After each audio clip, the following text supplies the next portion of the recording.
அனைவருக்கும் என் அன்பான காலை வணக்கம். மாணவ சமூகத்தின் வளர்ச்சி எப்போதும் புத்தகங்களுடனும் அறிவுடனும் நெருக்கமாக இணைந்திருக்கும்.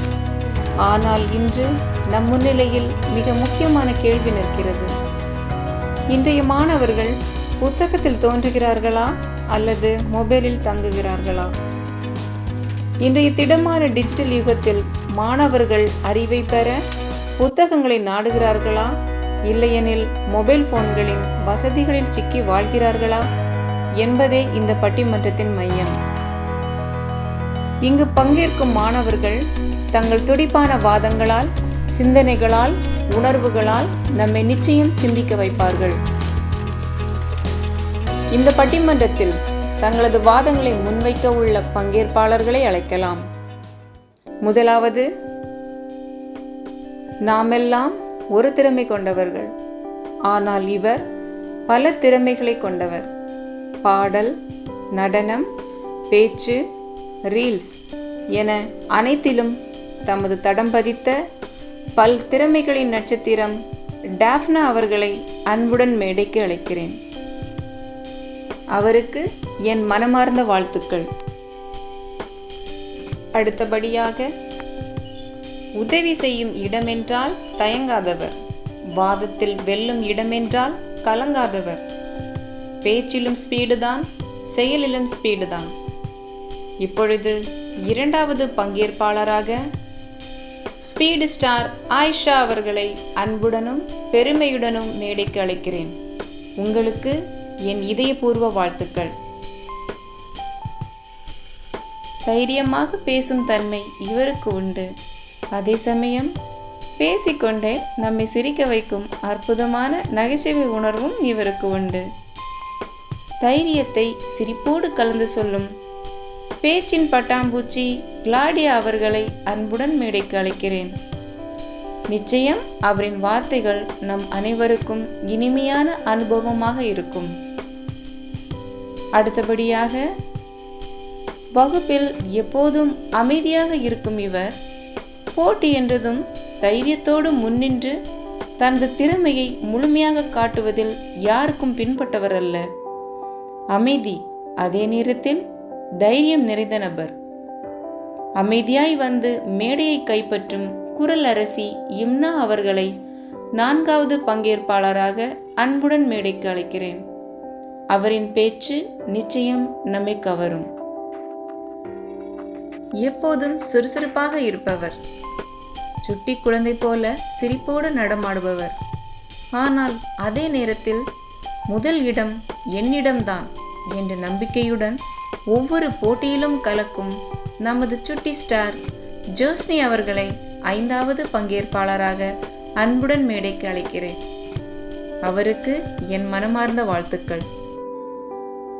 அடுத்தபடியாக, அமைதியாக நடந்து நிலமும் வலிக்காதபடி செல்பவர், புன்னகை முகத்தோடு துன்பங்களில் துணையாக வருபவர், தேன் போன்ற மென்மையான பேச்சால் நம்மை ரசிக்க வைப்பவர்,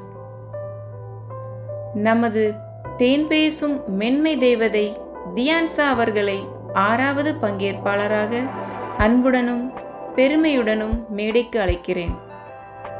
அவரின் பேச்சு நிச்சயம் நம்மை இனிமையாய் தூக்கி எழுப்பும். நேர்மையும் நியாயமும் இவரின் வாழ்க்கையின் தத்துவம். அமைதியாக இருந்தாலும் பேசும்போது தனது கருத்தை உறுதியுடன் சொல்லும் இவர் அந்த நேர்மையான மனதாலே அனைவரையும் கவர்ந்து இழுக்கிறவர். நமது காம் தண்டர் ஜெய்ஸ்னா அவர்களை அன்புடன் மேடைக்கு அழைக்கிறேன். அவரின் பேச்சு நிச்சயம் நம்மை ஆழமாக தொட்டு செல்லும். கடைசியாக, எப்போதும் அமைதியாக இருந்து எங்கே இருக்கிறார் என்பதே தெரியாமல் போவார். ஆனால் பேசத் தொடங்கினால் அவரது வலிமையான கருத்தும் அழகான பேச்சாற்றலும் அனைவரையும் கவர்ந்து இழுக்கும். நமது காம் லயன் ஹன்சிகா அவர்களை எட்டாவது பங்கேற்பாளராக அன்புடன் மேடைக்கு அழைக்கிறேன். அவரின் வார்த்தைகள் நிச்சயம் நம்மை நிகழ வைக்கும். எந்த ஒரு போட்டியும் தர்க்கமும் நியாயமான முடிவை காண அமைதியான ஆலோசனையும் ஆழமான பார்வையும் கொண்டவர் தேவை. அத்தகைய உயர்ந்த மனமுடையவர்தான் நமது நடுவர். இன்று இங்கே எங்கள் வாதங்களை நியாயமாக பரிசீலித்து நிறுத்தமாகவும் சிரிப்போடும் நெகிழ்ச்சியோடு விளக்கக்கூடியவராக இந்த போட்டியின் அன்பின் குரல் மேரி மலர் டயானா அவர்களுக்கு என் இதயபூர்வமான நன்றிகளும் பெருமையுடனான வணக்கங்களும். அவருடைய அறிவுரை நிச்சயம் எங்களுடைய வாழ்வில் ஒரு ஒளிக்கற்றையாக இருக்கும் என்பதை நம்புகிறோம். நன்றி நடுவரே.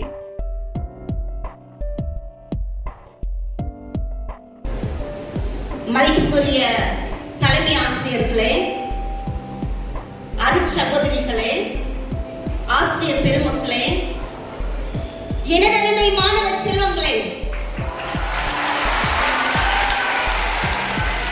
உங்கள் அனைவருக்கும் நமது கல்வி கண் திறந்த கருப்பு தங்கம் பெருந்தலைவர் காமராஜரின் பிறந்த நாள் வாழ்த்துக்களை பாசத்தோடு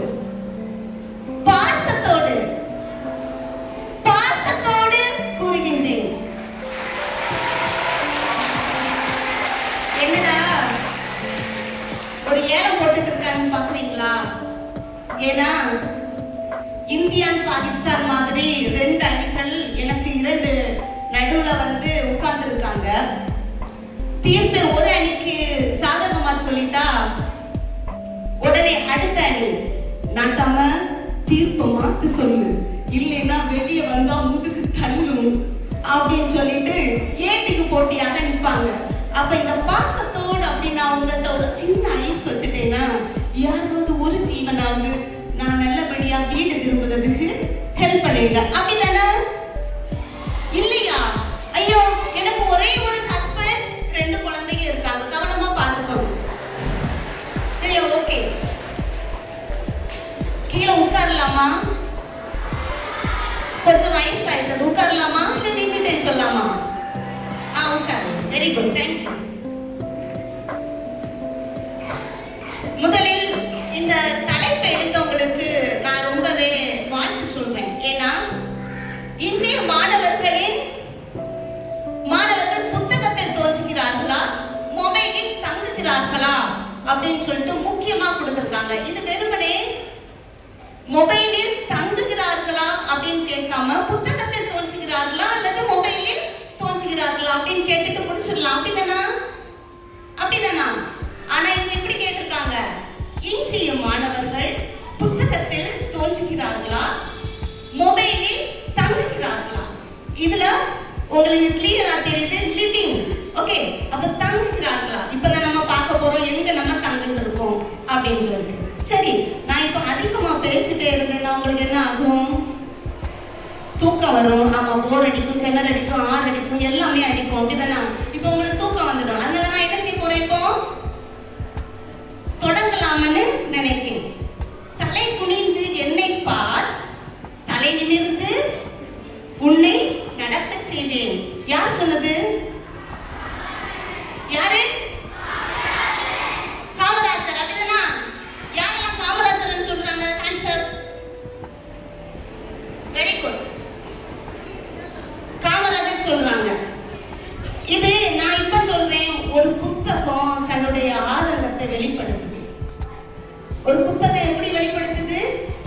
தலை குனிந்து என்னை பார், உன்னை எப்படி தலை குனிந்து என்னை பார், உன்னை தலை நிமிர்ந்து நடக்க செய்வேன் அப்படின்னு சொல்லிட்டு. சோ இதுலயே உங்களுக்கு புரியுது, உள்ளங்கையில தான் உலகம் இருக்கு அப்படின்னு நம்ம நினைச்சிட்டு இருக்கிறோம். அந்த உள்ளங்கையில இருக்கிற உலகம் உன்னை என்ன செய்யும்? உலகத்தை விட்டு பிரித்து தனியாக வாழ வைக்கும். என்னது? செல்போன். வெரி குட், ஸ்மார்ட்டான students, teachers and principal sisters 2 பேருக்கும் வாழ்த்துக்கள். ஏன்னா பிள்ளைங்க ரொம்ப ஸ்மார்ட்டா இருக்காங்க. இப்ப நான் அளவுக்கு அதிகமா பேசுறதுங்க.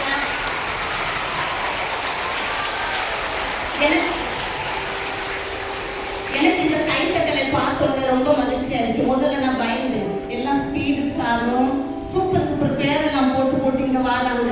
எந்த அணி முடிச்சு போச்சுல என்ன கல்லடிச்சு அடிக்க போறாங்களோ தெரியல. ஆண்டவரே, ரொம்ப ஸ்பீடா இருக்காங்க, நம்ம கொஞ்சம் ஸ்லோவா போறது நல்லது. அதனால நம்ம இந்த 2 அணிகளை இப்போ அழைப்போம்.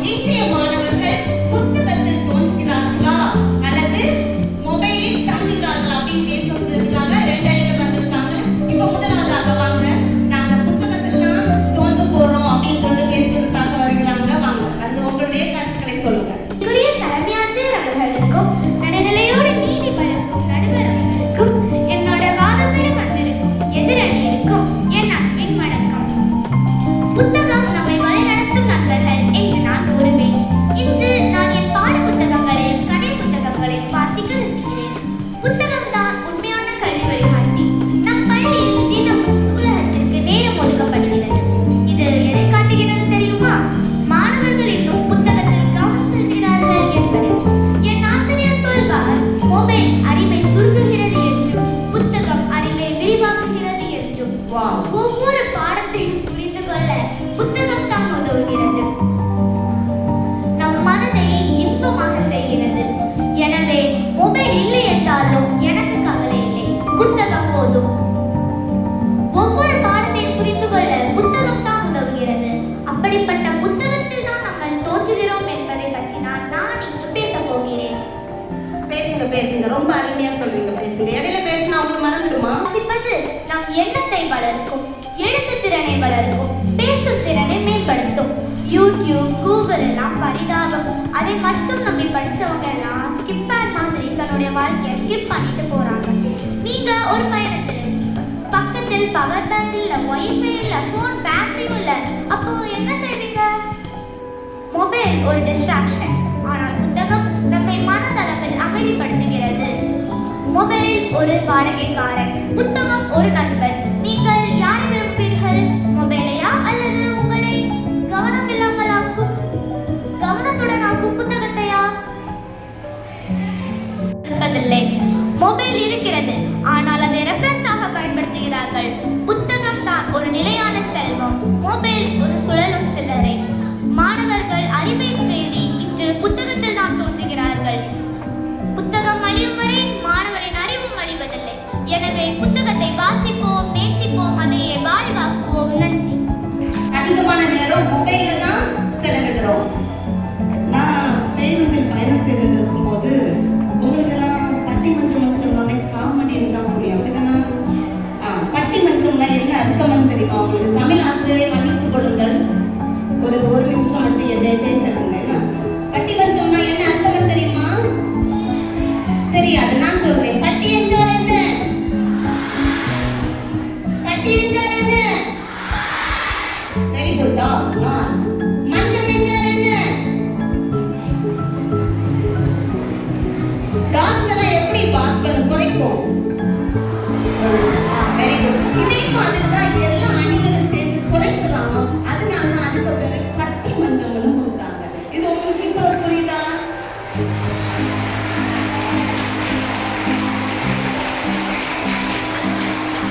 இந்த ஸ்பிரிட் தான் உங்கள்கிட்ட எனக்கு பிடிச்சது. இந்த மரியனா ஹோல் ஸ்கூல் அப்படின்னு சொன்னாலே ஒரு ஸ்பிரிட் இருக்கும். இந்த ஸ்பிரிட் தான் I love you all so much. Okay, நம்முடைய கவனம் இருக்க வேண்டும் என்று கூறிய நமது டாக்டர் அவர்களுக்கு பாராட்டுகள். அடுத்தது, புத்தகத்துல இல்ல நடுவர் அவர்களே, இது மொபைல்ல மட்டும்தான் இருக்கு. நீங்க ஒரு இழிச்சவாயம், உங்களை ஏமாத்துட்டாங்க. நான் சொல்ல போறேன் அப்படின்னு சொல்லிட்டு வர்றாங்க. பாப்போம் எதிர நீ என்ன சொல்றாங்க. தத்தெடுத்த தமிழுக்கும் என் முதல் வணக்கம். நீதிபதி அவர்களே, என்னுடைய எதிரணி உறுப்பினர்களே, உங்களுக்கும் என் எளிய வணக்கங்கள். இன்றைய மாணவர்கள் மொபைலில் அதிக நேரம் செலவிடுகிறார்களா என்பது உண்மைதான், நான் மறக்கவில்லை. ஆனால் இது பல காரணங்களால் ஏற்றப்படுகிறது.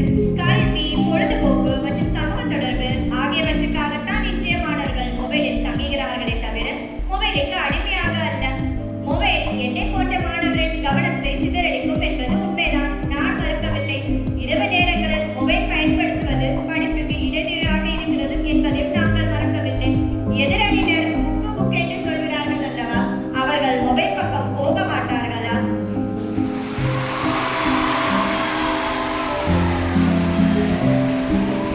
நடுவர் அவர்களே, புத்தகம் என்று சொல்லும் இவர்கள் உலக அறிவை எப்படி பெறுவார்கள்? புத்தகங்களை படித்து மனப்பாடம் பண்ணி மதிப்பெண் பெறவே இந்த எதிரணிகள் செய்கிறார்கள். ஆனால் எம்மனிதர் புத்தக அறிவோடு உள்ளத்திலும் எந்த சந்தேகங்களுக்கும் விடை காண்கிறோம். புத்தகத்தில் வைத்திருக்கும் கருத்துக்களை புரிந்து கொள்ள எம் அறிவை திறக்கும் ஒரு சாவியாக கைபேசி அமைகிறது என்பதை ஆதாரமாக அடித்து கூறுகிறேன். உங்களுக்கு தெரியுமா நடுவர் அவர்களே, கைபேசியில் வரைபடம் வரையலாம், கேள்வி கேட்டால் பதில் சொல்லும், என்னை போல் பேசும், ஆடும், பாடும். சுற்றுலா பயணிகள் சுற்றுலா இடங்களுக்கு சென்று புகைப்படம் எடுக்க அதை நினைவாக வைத்திருக்க உதவுவதும் கைபேசி தான். இப்பவே டீச்சர் சொல்லிட்டு போயிருக்குமா? சொல்லிடுமா? ஏன்னா ரொம்ப சவுண்டா வருது. மொபைல்னு சொன்னோன்னே அப்பா வந்து புரியுது. தொடங்குங்க. எனவே கைபேசி என்று ஒரு நல்ல தீர்ப்பை வழங்குமாறு தாழ்மையுடன் கேட்டுக்கொள்கிறேன். கொஞ்சம் கஷ்டம் தான். ஏதாவது வழி இருக்கான்னு பார்க்கணும். அப்படியே பிச்சுட்டு இந்த பாத வழியா போயிடலாமான்னு. ஏன்னா இப்படி இந்தியா உண்மையில சீரியஸா தான் பேசுறாங்க.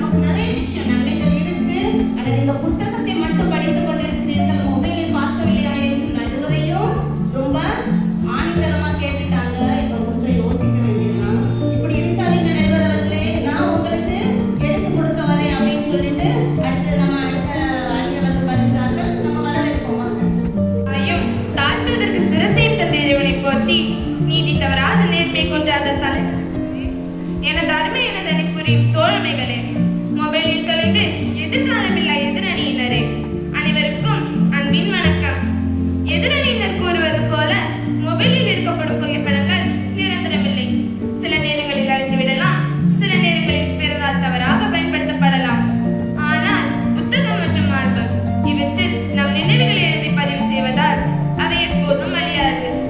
குழந்தைகள் நமது செல்வம். வாசிப்பதோ தனிக்கலை.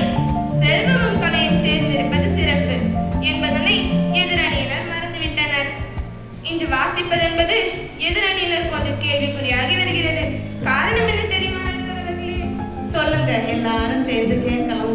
பிறந்தவுடனே மொபைலை காட்டிவிட்டு வளர்த்தால் நிலவை தொட ஆசைப்படுகிறார்கள். அந்த நிலவை தொட வேண்டும் என்றால் அலைபேசியினால் முடியாது. புத்தகத்தை முறையாக படிப்பவர்களால் தான் நிலவை தொட முடியும். விண்வெளி வீரர்கள் சரிதா வில்லியம்ஸ் மற்றும் ராகேஷ் சர்மா இவர்கள் எல்லாம் மொபைலில் பார்த்து படித்தா விண்வெளி சென்றார்கள்? இல்லையே. நீங்களே பார்த்திருப்பீர்கள். புத்தகத்தை படிக்கும் குழந்தைகள் சீரான சிந்தனை கொண்டவர்களாய் புத்தி கூர்மை கொண்டு நினைவாற்றல் அதிகரித்து காணப்படுகிறார்கள். அதிகம் வாசிக்கும் திறன் கொண்ட பெற்றோரின் குழந்தைகள் புத்தகங்களில் தோன்றுகிறார்கள். குழந்தைகள் புத்தகங்களை வாசிக்கும் போது அவர்களது கற்பனை திறன் மற்றும் கருத்து படைப்புகள் மேம்படும். புத்தகங்களை வாசிக்கும் குழந்தைகள் நிதானமாக இருப்பர். புத்தகம் ஒரு தலைமுறை அறிவையும் அனுபவத்தையும் சுமக்கும். அவை ஊக்கமும் வழிகாட்டியுமே. புத்தகம் ஒரு இருளில் விளக்கேற்றி வழிகாட்டும் தீபம். புத்தகம் கையில் உள்ள வாழ்க்கை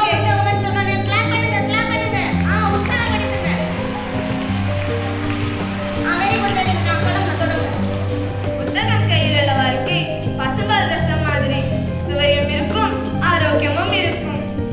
ஆன்லைன் ஆஃப்லைன் மோகத்தினால் எதிரணியினர் இருப்பதால் இன்று சுடு தண்ணீரை கூட ஆன்லைனில் தான் ஆர்டர் செய்கிறார்கள் நடுவர் அவர்கள்.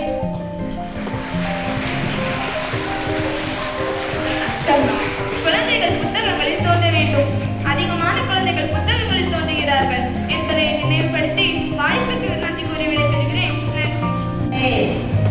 அப்ப நீதி தவறாத நடுவர் அவர்கள்னா நடுவர் என்ன செய்யணும்? சொல்லுங்க, நடுவர் என்ன செய்யணும்? எல்லாருமே மாணவ செல்வங்களே, நடுவர் என்ன செய்ய வேண்டும்? சொல்லுங்க, கேட்கல, என்ன செய்ய வேண்டும்? நீதி வழங்க வேண்டும். நீதி வழங்கலாமா? இந்த நடுவருக்கு நீதி வழங்குவது கொஞ்சம் கஷ்டமா தான் இருக்கு. கடைசி நேரத்துல நீதி வழங்க போறது நடுவர் யார்கிட்ட கேட்க போறதுன்னா இந்த முன்னாடி இருக்க சின்ன சின்ன பிள்ளைங்க தான் கரெக்டா சொல்லுவாங்க. என்ன செய்யணும் சொல்லி, சரியா? நீங்க தான் நீதி வழங்கணும், சரியா? குட்டீஸ், சரி, ஓகே. அப்போ ஒவ்வொரு அணியும் அவங்களுக்கு ஏற்ற மாதிரி பேசிட்டு வராங்க. புத்தகத்தை படிப்பதனால தான் நம்ம விண்வெளிக்கு என்ன செய்யறோம், போய் சேர்ந்துருக்கிறோம் அப்படின்னு சொல்லிட்டு சொல்றாங்க. அருமையான கருத்து. அப்படி இல்லை நடுவர் அவர்களே, நாங்க இன்னும் சொல்றோம், எங்கெல்லாம் நாங்க சென்றுட்டு வரோம் இந்த மொபைலை யூஸ் பண்றதுனா அப்படின்னு சொல்லிட்டு சொல்ல வர்றாங்க. அடுத்த எதிரணி அவர்கள் வாங்க. எதிர்பக்கம் நியாயம் பேசினாலும் நம்ம பக்கம் உண்மை பேசும் உணர்வு பூர்வர்களே, இன்றைய தலைப்பு மொபைலில் தங்குகிறார்கள் என்றால் இது வெறும் வார்த்தைகள் அல்ல. அதே சமயம் மாணவர்களின் அறிவை திறக்கக்கூடிய வாசல் என்பதே உண்மை. இந்த உலகம் ஒரு டிஜிட்டல் உலகம். 1000 புத்தகங்களை தேடி தேடி சலித்த காலம் போய் இப்பொழுது ஒரு கிளிக் மூலம் புத்தான புத்தகங்கள் கூட கிடைக்கும். ஸ்பீடு அவங்க கொஞ்சம் கை தட்டும் போது நீங்க கொஞ்சம் கவனம் அந்த கைத்தட்டை வாங்குவோங்க. ஏன்னா அப்பதான் நமக்கு தெரியும், நமக்கு காலரை தூக்கி போட்டுட்டு உட்காரலாம். சரி, ஓகே, தொடங்குங்க. இந்த உலகம் மாறிவிட்டது. புத்தகம் படித்தால் அறிவு வளரும் என்பது உண்மைதான். ஆனால் அந்த அறிவு அச்சு புத்தகத்திலும், ஆடியோ புத்தகத்திலும், வீடியோ வகுப்புகளிலும், மின்னணு புத்தகத்திலும் இருக்கின்றது.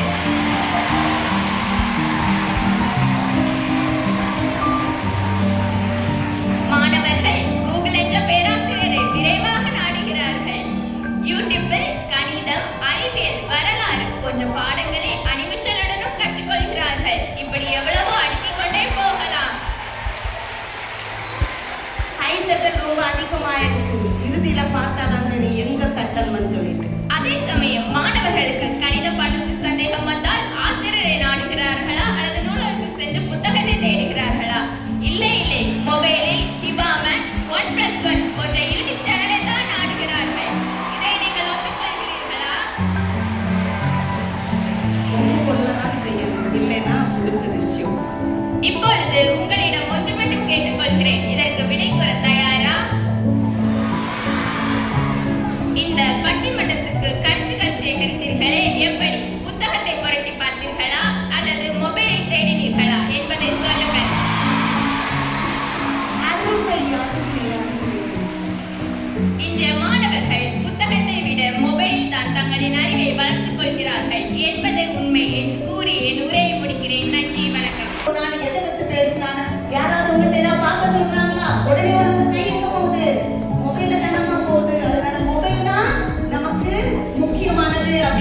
சொல்றாங்க. கரெக்ட் தான், மொபைல் தானே முக்கியம். ஆனா கை தட்டுக்கு அதிகமா வந்தது இல்லைன்னு சொல்லிட்டு பாரு குழந்தைகள் வந்து பார்ப்போம். மொபைலா புத்தகமா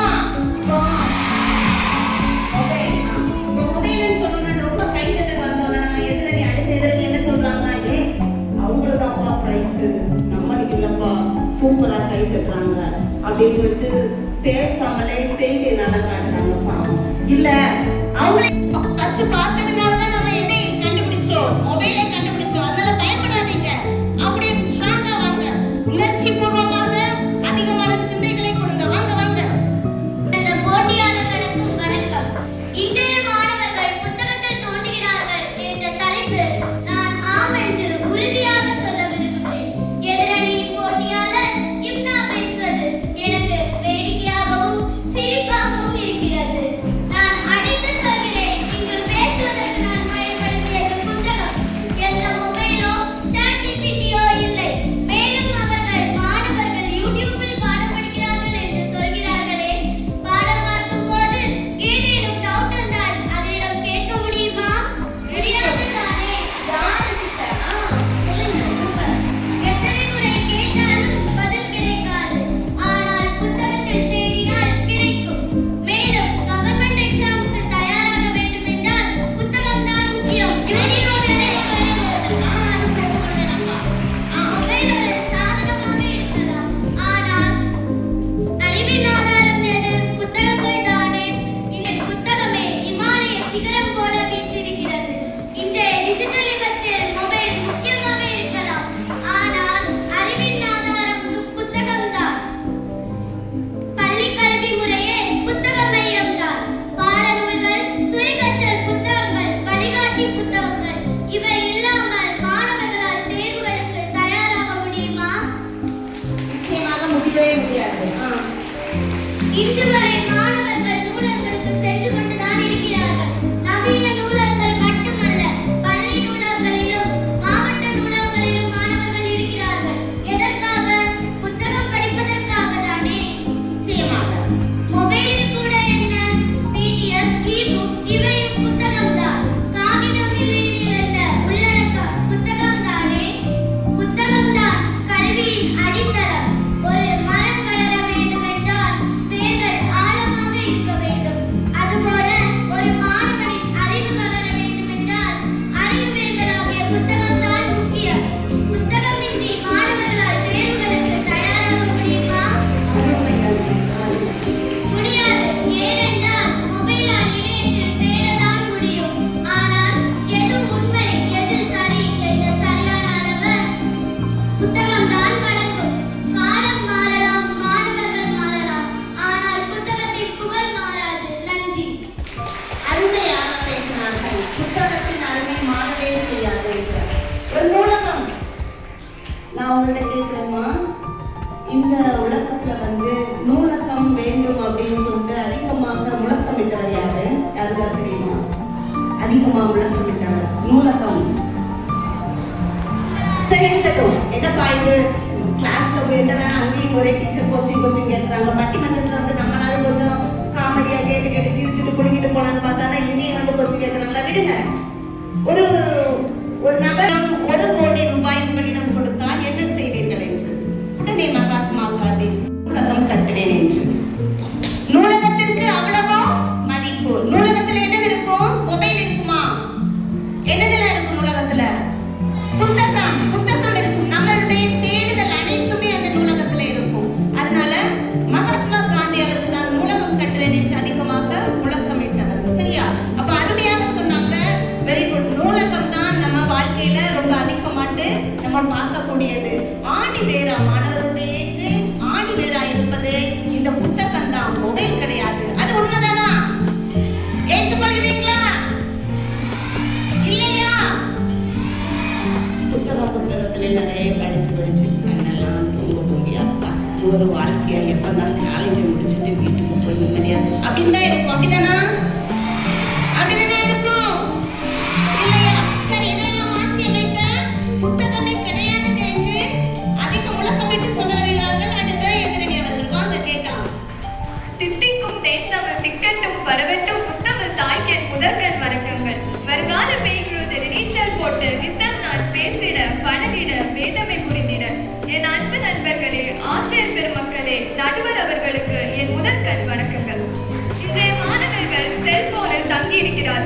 இன்றைய இளைய தலைமுறையினருக்காக கொடுக்கப்பட்ட சரியான தலைப்பு தான் இது. எதிரணியிடம் சொன்னாங்க, புத்தகங்கள் இன்றைக்கு மாணவர்களுக்கு இமாலய மலை சிகரத்தை போல உள்ளது. இன்றைக்கு எத்தனை பேருக்கு புத்தகம் இமாலய மலை சிகரத்தை போல உள்ளது? இன்னைக்கு பெரியவர்கள் முதல் சிறியவர்கள் வரை அனைவரின் கைகளிலும் செல்போன் தான் ஆக்கிரமித்து உள்ளது. ஒரு மாணவரின் அடிப்படை தேவை என்ன? உணவு, உடை, உறைவிடம். ஆனால் மூன்றிற்கும் அடுத்தபடியாக செல்போனும் ஒரு மாணவனுடைய அடிப்படை தேவையாக விளங்குகிறது. எதிரணியிடம் சொன்னாங்க, கவர்மெண்ட் எக்ஸாமுக்கு ப்ரிப்பேர் பண்ணணும், உங்களுக்கு புத்தகம் தான் வேணும், யூடியூப் இல்லைன்னு. கவர்மெண்ட் எக்ஸாமுக்கு உங்களுக்கு புத்தகம் தான் வேணும், ஆனா அந்த கவர்மெண்ட் எக்ஸாமை ரெஜிஸ்டர் பண்றது உங்களுக்கு இணையதளம் தானே தேவைப்படுகிறது.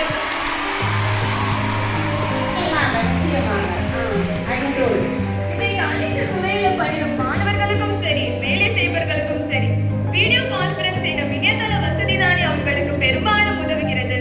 செல்போன் என்பது ஒரு மாணவனுடைய வளர்ச்சிக்கு தடையல்ல, அது அவர் வாழ்வில் முன்னேறுவதற்காக வழிவகுக்கிறது. இன்னைக்கு நமது அரசாங்கம் கூட பல முக்கியமான தகவல்களை இணையதளத்துல தான் வெளியிடுது.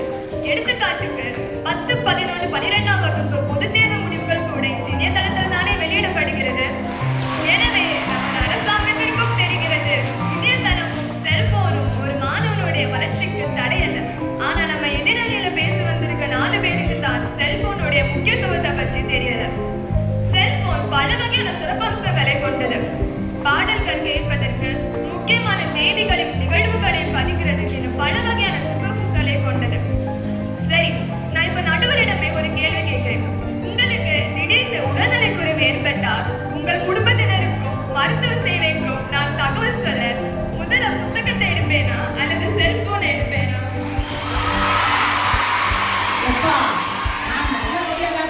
சிரிச்சு முகத்தோட தான் இங்க வந்தேன். திடீர்னு உடல்நிலை சரியில்லைன்னு, எப்படி இருந்தாலும் உடல்நிலை சரியில்லைன்னா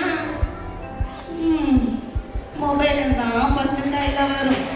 இதிலிருந்தே தெரியவில்லையா செல்போன் நம்முடைய அன்றாட வாழ்க்கைக்கு எவ்வளவு முக்கியம் என்று? செல்போன்ல மாணவர்கள் பாடல்கள் கேட்கும் பொழுது அவர்கள் மனம் நிம்மதி அடைகிறது. தொலை தூரத்தில் இருக்கும் உற்சாக உறவினர்களோடு பேசும் பொழுது அவர்கள் சந்தோஷம் அடைகிறார்கள். ஏன், இன்று உலகத்தில் கூட இல்லாத பல புத்தகங்கள் இணையதளத்தில் இபுக் வழியாகத்தானே கிடைக்கிறது. இதிலிருந்து செல்போன் மாணவர்களுடைய நல்ல தோழனாகவும் தோழியாகவும் விளங்குகிறது. அறிவியலும் தொழில்நுட்பமும் நல்லதுக்கும் பயன்படும், தீமைக்கும் பயன்படும். ஆனால் அதை மாணவர்களாகிய நாம் மனித குலத்தின் முன்னேற்றத்திற்கு பயன்படுவதை எப்போதும் நினைவில் கொள்ள வேண்டும் என்பதை தலைமுறை மாணவ மாணவிகள் நினைவில் கொள்ள வேண்டும் என்பதுதான் என்னுடைய கருத்து. நன்றி, வணக்கம். உங்களுடைய சாய்ஸ், நீங்க எதை தேர்ந்தெடுக்கிறீங்க? நன்மையை தேர்ந்தெடுக்க போறீங்களா, தீமையை தேர்ந்தெடுக்க போறீங்களா? மொபைல்ல ரொம்ப அதிகமான விஷயங்கள் எல்லாம் நம்ம அறிந்து கொள்றோம், அப்படிதானா?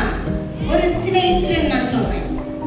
பேருந்தில் பயணம் செய்து கொண்டிருந்த போது எனக்கு இருக்கைக்கு முன் இருக்கையில் ஒரு மாணவி, கல்லூரி மாணவி பேசிக்கொண்டே இருந்தாங்க. நாகர்கோயிலில் இருந்து வந்து கொண்டிருந்தேன். நாகர்கோயிலிருந்து எங்க ஊருக்கு வரணும்னா ஒரு 18 கிலோமீட்டர் தூரம் உண்டு. அங்கிருந்து வரும்போது ஒரு 15 கிலோமீட்டர் தூரம் வரைக்கும் அந்த மாணவி பேசிக்கொண்டே இருந்தார். திடீரென்று இடையில சொன்னா, டே வாய்டா சொல்லி அம்மா கால் பண்றாங்கன்னு சொன்னாங்க. உடனே டக்குன்னு கட் பண்ணிட்டு, அம்மா இன்னும் வந்துட்டேம்மா, ஒரு 10 நிமிஷத்துல நான் ரீச் ஆகுது, வைங்கம்மா நேரம் இல்லை, செல்போன் இங்க பேசிட்டு இருந்தாலும் இறங்க முடியாது, வைங்கம்மா அப்படின்னு சொல்லிட்டு வச்சுட்டு மறுபடியும் என்ன பண்ணிட்டாங்க, அவங்க அந்த அடுத்த காலை அட்டன் பண்ணி பேசிட்டு இருக்காங்க. அவங்களுடைய பாய் ஃப்ரெண்ட் கிட்ட பேசிட்டு இருக்காங்க. இறந்த வரைக்கும், அடிக்கட்டில் இறந்த வரைக்கும் பேசிட்டு தான் இருக்காங்க. இதுல நம்ம யாருக்கு முதலிடம் கொடுக்கிறோம், யாருக்கு நேரத்தை அதிகமா செலவழிக்கிறோம், இதுதான் நம்ம பார்க்கணும். அதான் நன்மையும் தீமையும் நம்ம கையில தான் இருக்கு, சரியா?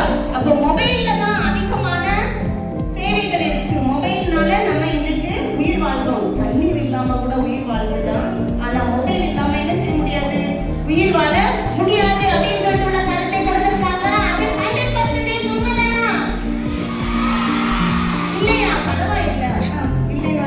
சரி, எப்படிதான் நீங்க சொன்னாலும் நாங்க எங்க பட்டிமன்றத்துல கத்து சொல்லதான் செய்வோம். புத்தகம் தான் மாணவர்களுக்கு நல்ல வாழ்வை கொடுக்க போகிறது. பாருங்க, பார்க்கலாம்.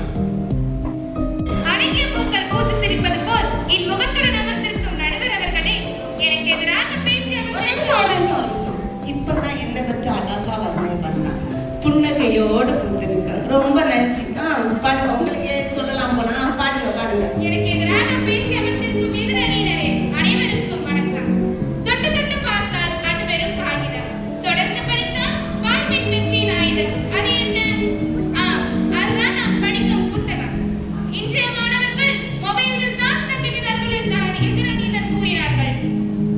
ஆனால் அந்த மொபைலின் தாக்கம் எங்கிருந்து தோன்றுகிறது என்று சிந்தித்து பார்க்கும் பொழுதே நம் எதிரணியினர் கூறலாம், ஒரு கருத்தின் பொருள் தெளிவடைய நம் மொபைலை எடுக்கிறோம் என்று. ஆனால் மாணவர்கள் பெரும்பாலும் அதன் பொழுதுபோக்கு வாயிலாகவே ஈர்க்கப்படுகிறார்கள். இதனை எவராலும் தவிர்க்க இயலாது. அந்த கருவி எவ்வாறு உருவானது? ஏதோ ஒரு மனிதன் உருவாக்கிய பொறிமுறையின் அடிப்படையிலே அந்த கருவி உருவானது. அந்த பொறிமுறை எவருக்கு எங்கிருந்து கிடைத்தது? புத்தகம் படித்து அதனால் கிடைத்த அறிவினால் தானே. ஆமா, நிச்சயமாக. அப்படிதானா? சொல்லுங்க. நான் சொல்ல விரும்புவது ஒன்றே, மாறக்கூடிய தொழில்நுட்பங்கள் வந்தாலும் மாறாத ஆதாரமாக இருப்பது புத்தகம்தான். புத்தகம் படிக்கும் மாணவன் கவனமாக படிப்பான். ஆனால் மொபைலை கையில் வைத்து படிக்கும் மாணவனுக்கு கவனத்தை சிதைக்கும் பல வகையான சலனங்கள் ஏற்படும். Very good. அருமை. நல்ல பாயிண்டா. கை தட்டுறது என்னமா? அருமையா பேசிட்டு இருக்காங்க. உற்சாகப்படுத்துங்க. புத்தகம் படிக்கும் மாணவனுக்கு கொலை செஞ்சம் உண்மைதான், நான் மறுக்கவில்லை. ஆனால் மொபைல் பார்க்கிறவனுக்கு மொத்த உலகமுமே சிக்கிடும். நாம் எழுதி படிக்க தெரிந்ததெல்லாம் புத்தகத்தினால் தான். நாம் இங்கிருந்து பேசுகிறோம் என்றாலும் அது புத்தகத்தினால் தான். நீங்கள் மொபைல் என்று மொபைலை பற்றி மட்டும் பேசுகிறீர்களே, அந்த மொபைலை பயன்படுத்தும் அறிவு உங்களுக்கு எங்கிருந்து கிடைத்தது? அது எடுத்துக்காட்டாக, அந்த மொபைலில் உங்கள் கருத்துக்களை தெரிவிக்க வரி வடிவம் அவசியம். அந்த வரி வடிவத்தை நீங்கள் கற்றுக்கொண்டதே புத்தகத்திலிருந்து தான், நடுவர்களே.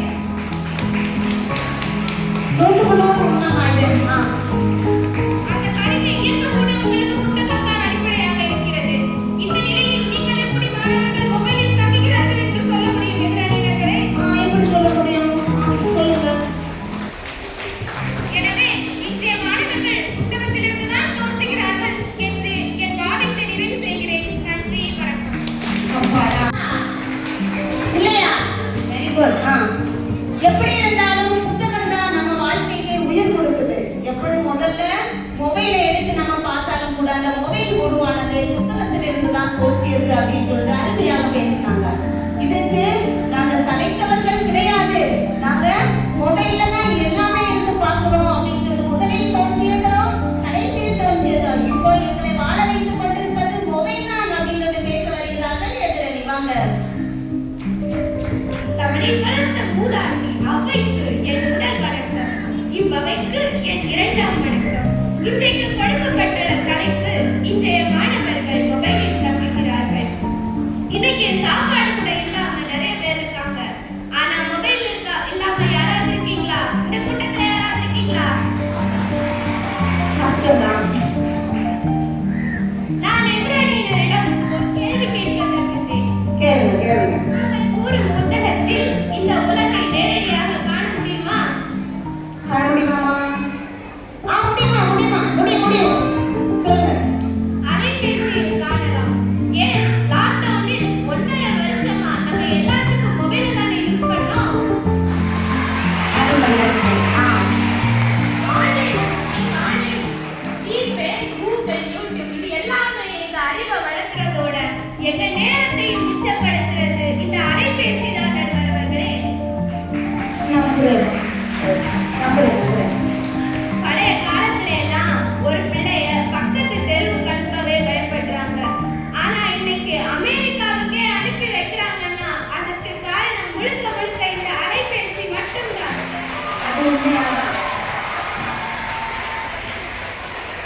பள்ளியிலும் சரி வீட்டிலும் சரி இருமுறைக்கு மேல் சந்தேகம் கேட்டால் பதில் தருவார்கள். ஆனால் சலிப்படைந்து விடுவார்கள். ஆனால் மொபைல்ல இருக்க கூகுள்ல 1 இல்ல 2 இல்ல எத்தனை முறை கேட்டாலும் சலிப்பை அடைவதில்லை நடுவர்களே. அதுக்கு ஒழுங்கா சார்ஜ் ஆக்கணும். இல்லைன்னா அதுவும் சலித்து போயிட்டு. செல்போன் தவறானது, தீய வழியில் நடத்தி செல்வது என்றெல்லாம் சொல்கிறார்களே. பேஸ்புக்கோ யூடியூபோ கூகுளோ எதுவா இருந்தாலும் உன் விரல்கள் எதை முன்மொழிகின்றதோ அதைத்தான் அவை வழிமொழியும். Very good. நல்ல விஷயம். இருபையா என்கிற பெண்ணுக்கு டெல்லி வானிலை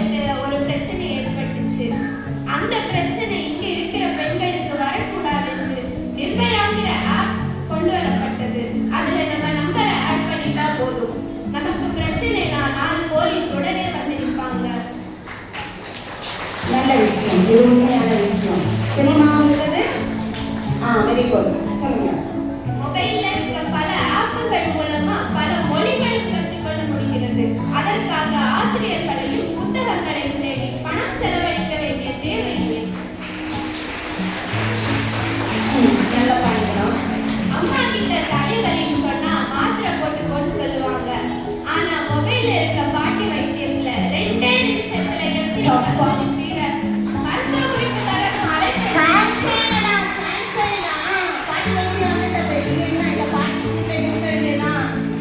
திடீர்னு நாளைக்கு மழை காரணமா லீவுனா கூட மொபைல்ல தானே மெசேஜ் போடுறாங்க.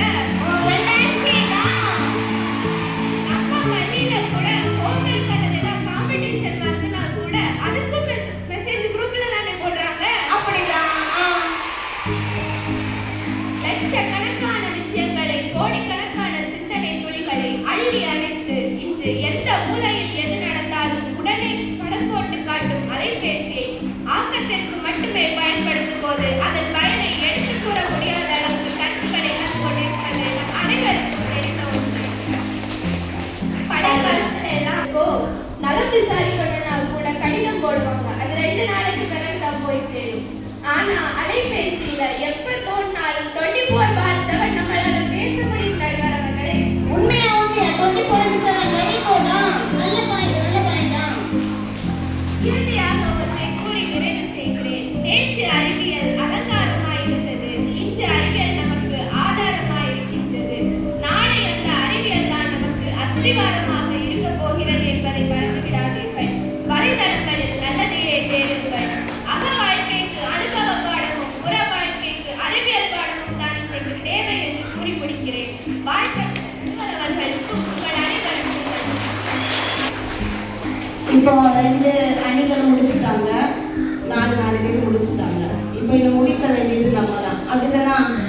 அருமையாக பேசினாங்க.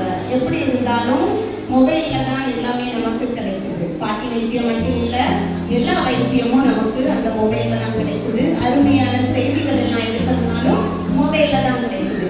இப்போ நான் இந்த தீர்ப்பை கொடுக்கணும் அப்படின்னு சொன்னா ரொம்ப கஷ்டமான விஷயம் தான். ஏன்னா பட்டாம்பூச்சிகளும் ஸ்பீடு ஸ்டார்களும் அடிச்சு கொடிச்சு எல்லா இதையுமே என்ன செஞ்சுட்டாங்க, கிளியரா சொல்லிட்டாங்க. இந்த புத்தகம் அமைதியா நாங்க இருந்தாலும் புத்தகம் விடவே மாட்டோம் அப்படின்னு சொல்லிட்டு புத்தகத்தை பத்தியும் அருமையா பேசிட்டாங்க. இந்த விருந்தும் மருந்தும் 3 நாளையும் தான் சொல்லுவாங்க. கேள்விப்பட்டிருக்கீங்களா?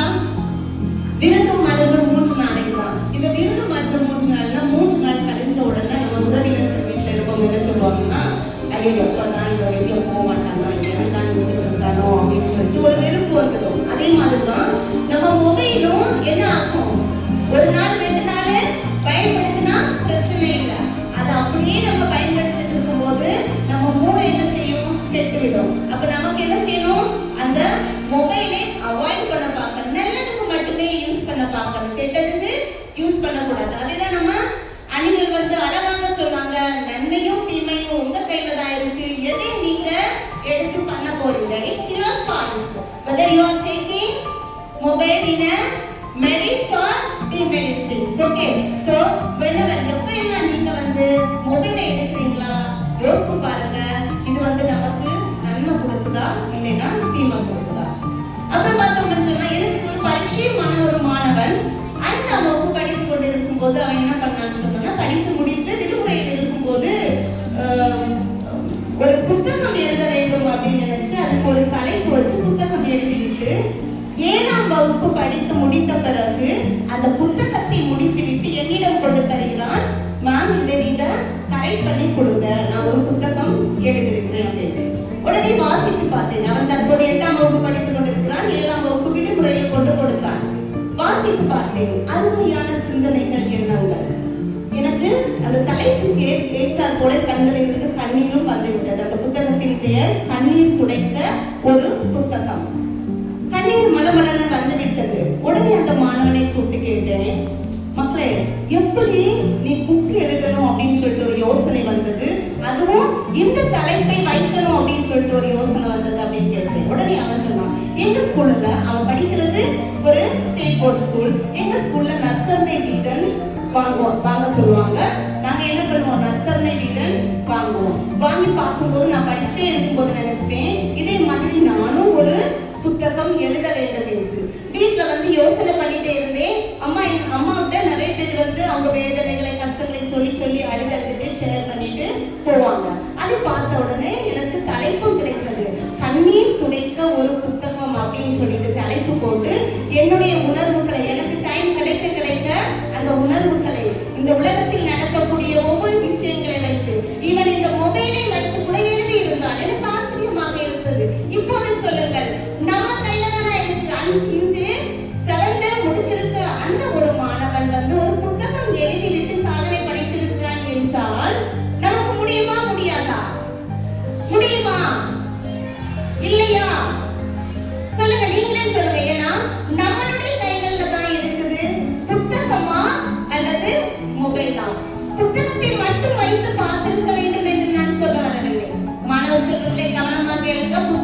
அப்போ எதை முக்கியமான திங்ஸ் மட்டும்தான் நம்ம என்ன செய்யணும், அதே யூஸ் பண்ண வேண்டும்.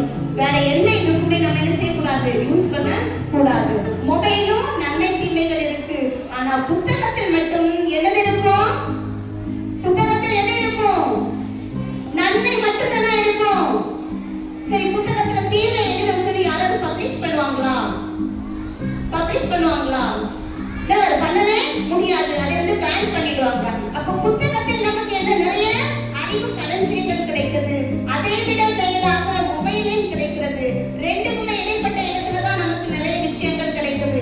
இன்னைக்கு ரெண்டு அணிகளுமே அதிகமா அழகாக பேசினாங்க. நாங்க ரெண்டு பேரும் சலித்தவர்கள் கிடையாது என்று புத்தகத்தில் பேசிய 4 தோழிகள் அழகாக பேசுங்கள். அருமை மாணவர்களே, உங்களுடைய வாழ்வு மேலும் மேலும் சிறக்கும். ஓகே, அதே மாதிரி மொபைல் தான் வாழ்க்கைக்கு முக்கியம்.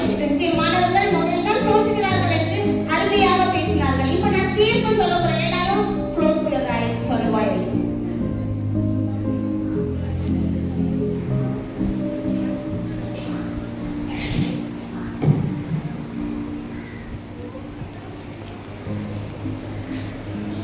மாணவர்கள் புத்தகத்திலும் தோன்றுகிறார்கள், மொபைலிலும் தங்குகிறார்கள். இன்றைய முக்கியமான தீர்ப்பு தெரிஞ்சுதா? இன்றைய மாணவர்கள் புத்தகத்திலும் தோன்றுகிறார்கள், மொபைலும் தங்குகிறார்கள். And the choice is yours. அதனால ரெண்டு அணிகளுக்கு போய் பாராட்டு கொடுங்க. அருமையாக பேசினாங்க. வின் பண்ணிட்டு ரெண்டு அணிகளுக்கு வாழ்த்துக்கள். அருமையான வாய்ப்பை அளித்த உங்கள் அனைவருக்கும் நன்றி. Thank you.